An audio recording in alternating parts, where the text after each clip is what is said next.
श्री शिवाय नमस्तुभयम। दोस्तों, आप सभी लोग जानते हैं कि 25 सितंबर 2025 यानी गुरुवार को पड़ रही है आश्विन मास की तृतीया तिथि।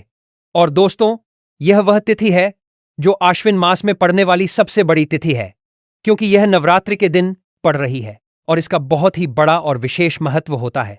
पूज्य गुरुजी ने कहा है कि अगर कभी भी मौका लग जाए और आश्विन महीने की तृतीया तिथि गुरुवार को पड़ जाए तो आप लोगों को 7 चने की दाल वाला उपाय तो अवश्य ही करना चाहिए। इन दोनों का संयोग बहुत ही कम आता है। इसी के साथ में गुरु अपनी शिव पुराण कथा में बताया है कि इस दिन आपको 7 चने की दाल वाला उपाय तो आपको अवश्य ही करना चाहिए, क्योंकि ऐसा दिन पूरे साल में सिर्फ एक ही बार आता है। और दोस्तों, आप सभी लोग जानते हो कि गुरुवार तृतीया तिथि का अगर सबसे बड़ा कोई उपाय है तो वह 7 चने की दाल वाला उपाय है। तो दोस्तों, गुरुवार तृतीया तिथि के दिन आप लोगों को इस 7 चने की दाल वाला उपाय को जरूर करना है। बहुत लोग होंगे जिन लोगों ने इस उपाय को ना किया हो, मतलब पूरा साल निकल गया, उन्होंने किसी भी दिन इस 7 चने की दाल वाला उपाय को ना किया हो। पर दोस्तों, आपके पास एक आखिरी मौका बचा हुआ है, जो कि 25 सितंबर गुरुवार तृतीया तिथि के दिन है। इस दिन आप लोगों को इस वाले उपाय को जरूर कर लेना है। भले ही आपने पूरे महीने भर इस उपाय को ना किया हो, पर अगर आपने इस आश्विन महीने के गुरुवार तृतीया तिथि के दिन अगर इस वाले उपाय को कर लिया तो आपको इस उपाय को करने का वह फल मिलेगा जिसकी आपने कभी कल्पना भी नहीं करी होगी। इसीलिए आप लोग इस वाले उपाय को एक बार जरूर कर लेना है, ताकि आप लोगों के हाथ से यह मौका ना जा सके और आपको इस उपाय को करने के लिए का फल मिल सके। दोस्तों, यह उपाय पंडित जी ने अपनी अभी की ही श्री शिव महापुराण की कथा में बताया है जी। इस उपाय को आज हम आपको बहुत अच्छे से समझाने वाले हैं। इस वीडियो को देखने के बाद इस उपाय को समझने के आपको कोई और वीडियो को देखने की जरूरत नहीं पड़ेगी। तो चलिए दोस्तों, उपाय को शुरू करते हैं। देखिए, यह इस आश्विन महीने के गुरुवार तृतीया तिथि के दिन यह इतना खास होता है, इतना महत्वपूर्ण होता है। देखा गया है कभी कभी बड़े बड़े पूजा पाठ अनुष्ठान से जो मनोकामना पूर्ण नहीं होते, वह आश्विन महीने की गुरुवार तृतीया तिथि के दिन एक छोटे से उपाय करने से ही आपकी मनोकामना पूर्ण होते हैं। पूजा पाठ अनुष्ठान के डेमपुर पर पद्दे के दिन और खास में बड़ी डेमपुर पर हो गया जाती है, और बहुत सारे ने इस उपाय को किया भी है और उनको इस उपाय को करने का फल भी जरूर मिला है। अगर आप लोग भी इस उपाय को करना चाहते हैं तो आप इस उपाय को पहले अच्छे से समझ लेना, सुन लेना, उसके बाद करना। आपको इस उपाय का फल जरूर मिलेगा। और इस उपाय को कर लेने से आपके घर में चाहे किसी भी प्रकार की दुख और समस्या क्यों ना चल रही हो, आपको उसका कारण भी नहीं पता है कि भाई यह समस्या किस कारण से चल रही है, उसका कुछ भी कारण हो सकता है, जैसे पितृदोष हो सकता है या किसी भी तरह का मंगल दोष भी सकता है। तो इस दिन आप लोगों को यह वाला उपाय कर लेना है। यह एक ऐसा उपाय है जिस उपाय को अगर किसी विशेष दिन पर किया जाए तो भाई उस विशेष दिन का जो है वह तो हमें मिलता ही मिलता है, पर हमने उस दिन पर इस उपाय को किया है तो हमें उससे भी बड़ा फल मिलता है, और फल बहुत जल्दी मिलता है, क्योंकि आप इस उपाय को बहुत ही बड़े और विशेष दिन पर कर रहे हो। तो चलिए अब उपाय के बारे में बात करते हैं, लेकिन उससे पहले आप लोगों को यह जानना आवश्यक है कि आखिर यह उपाय किस समय करना है, किसको करना है और कैसे करना है। तो चलिए हम आगे आपको वीडियो में एक एक करके बता देते हैं। लेकिन उससे पहले, अगर आप लोग हमारे चैनल पर पहली बार आए हैं या फिर मेरी आवाज़ आज पहली बार सुन रहे हैं, तो हमारे चैनल को सब्सक्राइब जरूर कर लेना और इस वीडियो को लाइक करके कमेंट बॉक्स में श्री शिवाय नमस्तुभयम ओम नमः शिवाय जरूर टाइप कर देना। तो दोस्तों, इस 7 चने की वाला उपाय को हमें इस गुरुवार तृतीया तिथि के दिन कैसे करना है, किसको करना है, किस समय करना है और कहां पर करना है, ये सारे सवालों के जवाब आपको इस वीडियो में मिल जाएंगे। और जो ये वीडियो देखेगा भाई, उसको 7 चने की दाल वाला उपाय जरूर रखाए करना चाहिए, क्योंकि इस दिन एक चने की दाल का भी बहुत ही बड़ा और विशेष महत्व होता है। और जब बात आ जाए 7 चने की दाल वाला उपाय की, तो ये सोने पे सुहागा वाली बात हो जाती है और ये एक बहुत ही बड़ा उपाय हो जाता है इस गुरुवार तृतीया तिथि का। तो अब दोस्तों, इस 7 चने की दाल वाला उपाय को आखिर करना किसको है, सबसे पहले हम लोग वह बात जान लेते हैं। तो देखो, घर की जो बड़ी माताएं बहनें होती हैं, उन माताओं बहनों में से कोई भी एक बड़ी माता बहन इस वाले उपाय को कर सकती है। और दोस्तों, अगर आप चाहें तो अपने घर में से सभी सदस्यों को भी इस उपाय को करवा सकते हैं। अगर किसी व्यक्ति की खुद की कोई मनोकामना है, खुद की कोई दुख और है जो कि वह अपने लिए ही करना चाहता है, इस वाले उपाय को तो वह खुद अपने लिए भी कर सकता है। बाकी अगर कोई घर में से ऐसा है जो कि अपने पूरे घर परिवार की सुख और शांति के लिए यह वाला उपाय करना चाहता है, तो भाई वह भी कर सकता है, उसमें भी कोई दिक्कत वाली बात नहीं है। कहने का मतलब यह है कि इस उपाय को हर एक सदस्य भी कर सकता है और पूरे घर परिवार के सदस्य के लिए घर की बड़ी माताओं बहनों में से कोई एक माता बहन भी कर सकती है। माताएं बहनें अगर घर में उपस्थित ना हो या वह उपाय ना कर पा रही हो, तो फिर घर का कोई बड़ा सदस्य भी इस 7 चने की दाल वाला उपाय को कर सकता है, चाहे फिर वह पुरुष ही क्यों ना हो। उसमें कोई भी दिक्कत वाली बात नहीं है। उसके बाद में दोस्तों, जो अगला प्रश्न निकल कर आता है वो यह आता है इस उपाय को लेकर कि आखिर इस उपाय को हमें किस समय करना है, सुबह के समय करना है कि शाम के समय करना है। तो देखो, इस वाले उपाय को आप लोग सुबह के समय भी कर सकते हो और शाम के समय प्रदोष काल में भी करते हो।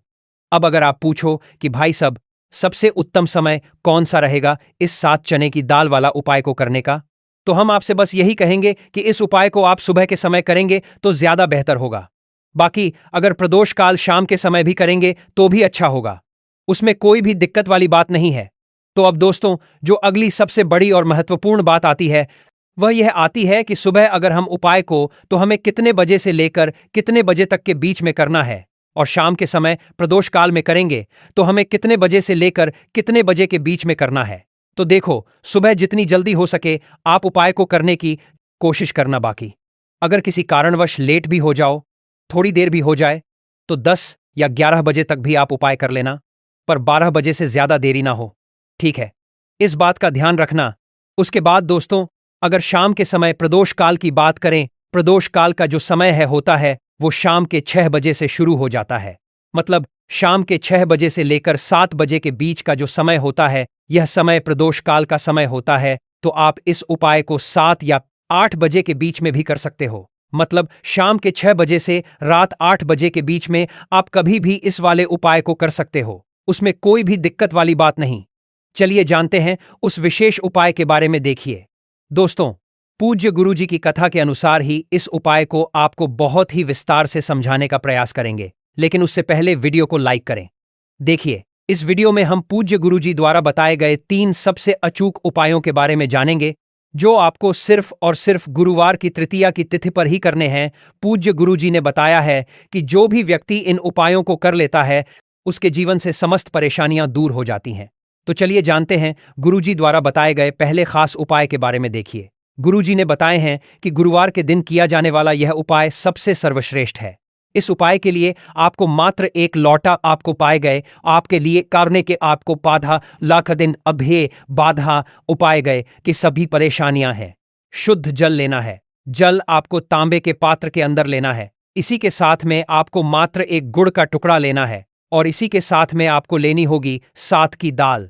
देखिए, चने की दाल को लेते समय ध्यान रखना है कि यह खंडित नहीं होनी चाहिए। यह चने की दाल जब भी हम गुरुवार के दिन शिवलिंग पर अर्पित करते हैं तो इससे हमारे जीवन के बड़े से बड़े संकट समाप्त होते हैं।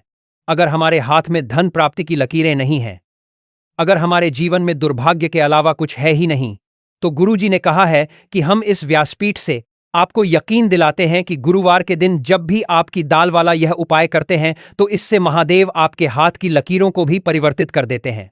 तो दोस्तों, यह तीनों ही सामग्री लेकर के आपको पहुंच जाना है भगवान शिव के मंदिर में। देखिए, गुरुजी ने बताया है कि इस उपाय को आप सुबह से लेकर के शाम तक किसी भी समय कर सकते हैं। देखिए, शिव मंदिर पहुंचने के बाद आप जो एक गुड़ का टुकड़ा लेकर के गए हैं, सबसे पहले तो आपको उसे जल के पात्र के अंदर डाल देना है और आपको महादेव का स्मरण करते हुए यह एक लोटा जल धीरे धीरे शिवलिंग पर अर्पित करते जाना है। साथ ही साथ आपको इस मंत्र का भी जाप करते रहना है। कम से कम 11 बार आपको इस मंत्र का जाप करते हुए आपको जल के बाद करते हुए जल बाद कर रहा है, अवश्य करना है। अब दोस्तों, आपके पास जो चने की दाल है उन्हें आपको एक एक करके शिवलिंग पर अर्पित करते जाना है। चने की दाल आप एक एक करके भी समर्पित कर सकते हैं और एक साथ भी शिवलिंग पर अर्पित कर सकते हैं। देखिए, चने की दाल को समर्पित करने के बाद आपको बृहस्पति शवर महादेव से प्रार्थना कर लेनी है कि हमारे जीवन में जो भी संकट समस्या चल रही है, हम जो भी कार्य करते हैं उसमें हमें बार बार असफलता मिलती है, रुकावटें संकट जीवन में लगातार बने हुए हैं, चारों तरफ से सिर्फ और सिर्फ निराशा ही हाथ लग रही है, तो अपने दुर्भाग्य को दूर करने के आपको बृहस्पति शवर महादेव से प्रार्थना कर लेनी है। पूज्य गुरुजी ने कहा है कि इस गुरुवार के दिन यह चमत्कारी उपाय करके देख लेना और आप स्वयं देखेंगे कि 1 या 2 महीने के अंदर आपके जीवन का जो दुर्भाग्य है वह समाप्त होना प्रारंभ हो जाएगा। अब दोस्तों, हम जान लेते हैं दूसरे विशेष और चमत्कारी उपाय के बारे में।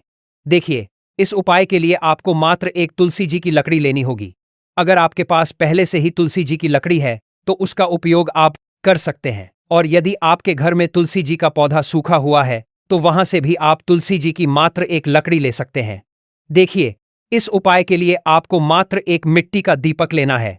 इसमें आपको शुद्ध घी का प्रयोग करना है और इस दीपक के अंदर आपको ये जो तुलसी जी की लकड़ी है इसे रख देना है।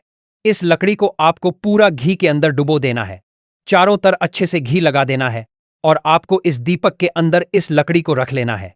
देखिए, यदि आपको ऐसा लगता है कि तुलसी जी की जो लकड़ी है वो बहुत ही जल्दी से जल जाती है तो आपको एक साइडिंग दीपक के बाद है पाजी से कैसे लकड़ी को रख लेना है, कार्य करना है।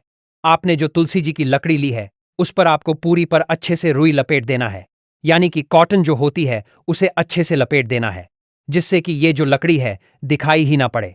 तो इस लकड़ी के ऊपर आपको लपेट लेनी है। अब इसी लकड़ी के कार्य है, ऊपर जो आपने रुई लपेटी है उस पर आपको अच्छे से घी लगा लेना है और उस दीपक के अंदर आपको इसे डाल देना है। अब देखिए, इस दीपक को आप भगवान विष्णु के वहां पर भी प्रज्वलित कर सकते हैं या फिर भगवान विष्णु के किसी भी स्वरूप के सामने आप इसे प्रज्वलित कर रहा है सकते हैं, या फिर आपके घर में जो माता तुलसी जी का पौधा है वहां पर भी इस दीपक को आप प्रज्वलित कर सकते हैं। पूज्य गुरुजी ने कहा है कि जो भी व्यक्ति इस 25 सितंबर 2025 गुरुवार की तृतीया तिथि पर यह तुलसी जी की लकड़ी का दीपक प्रज्वलित कर देता है तो उसके जीवन में कभी भी धन संपदा की कमी नहीं होती है। देखिए, यह जो उपाय है आपने आश्विन में तृतीया तिथि पर किया होगा, लेकिन इस बार आश्विन मास की तृतीया तिथि है गुरुवार के दिन। गुरुवार का दिन भगवान विष्णु को समर्पित होता है और यह जो दीपक है हम विशेषकर भगवान के निमित्त ही प्रज्वलित कर रहे हैं। तो इस दीपक को आप इस महीने की गुरुवार की तृतीया तिथि पर भी प्रज्वलित कर सकते हैं। देखिए, यह जो दीपक है विशेषकर आपको शाम के समय यानी कि सूर्यास्त के बाद ही करना है। अब दोस्तों, हम जान लेते हैं गुरुजी द्वारा बताए गए तीसरे बहुत ही चमत्कारी और विशेष उपाय के बारे में। देखिए, इस उपाय के लिए आपको एक बेलपत्र लेनी है और इसी के साथ में आपको 2 शमी पत्र लेना है। देखिए, आप जो बेल लेंगे वह कहीं से भी खंडित नहीं होनी। दोस्तों, हम एक उपाय समझना है, उसी 2 शमी पत्र लेना है चाहिए। इस बात का आपको विशेष रूप से ध्यान रखना है। देखिए, मान लीजिए कि यदि आपके पास बेलपत्र नहीं है तो आप भगवान शिव के शिवलिंग पर चढ़ी हुई बेलपत्र को पुनः शुद्ध जल से धो करके उसका उपयोग भी कर सकते हैं।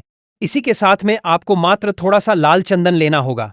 देखिए, सभी सामग्री लेकर के अब आपको पहुंच जाना होगा भगवान शिव के मंदिर में। देखिए, भगवान शिव के मंदिर में पहुंचने के बाद आपके पास जो एक बेलपत्र है उसकी चिकनी साइड में आपको देखिए, आप सभी को पता है कि बेलपत्र में 3 पत्तियां होती है। तो बेलपत्र की जो ऊपर वाली बड़ी पत्ती होती है और नीचे वाली जो 2 छोटी पत्तियां होती है उसकी बेलपत्र में पहुंचने के बाद चिकनी साइड पर आपको, यानी कि जो छोटी पत्तियां होती है वहां पर आपको एकाएक शमी पत्र जो आप लेकर आए हैं उन्हें छोटी पत्तियों के ऊपर रख देना और इन्हीं शम के ऊपर आपको लाल चंदन की एक बिंदी लगा देनी है। अब आपको यह जो बेलपत्र है इसी प्रकार से शिवलिंग पर अर्पित कर देनी है, लेकिन आपको बेलपत्र को समर्पित करते समय गतिमान का नाम लेना है। देखिए, गतिमान जो है वह हनुमान जी के छोटे भाई हैं और पूज्य गुरुजी ने बताया है कि गतिमान का नाम लेकर ही आपको यह उपाय करना है, क्योंकि आपके शरीर के जो भी हनुमान जी रोग हैं उन्हें भगवान गतिमान दूर करने वाले इस उपाय को करने के बाद आपकी जो भारी से भारी बीमारी है वह भी भगवान गतिमान की कृपा से दूर होने वाली है। देखिए, बेलपत्र की 2 छोटी पत्तियों पर आपने एक चमी पत्र रखा, उनके ऊपर आपने एक लाल बिंदी कर रखा, आपकी गांठी बांध के जान करने के स्थान कर रखा, एक साल लेनी लगाई हुई है। चंदन की तो इसी प्रकार से आपको यह बेलपत्र शिवलिंग पर अर्पित कर देना है।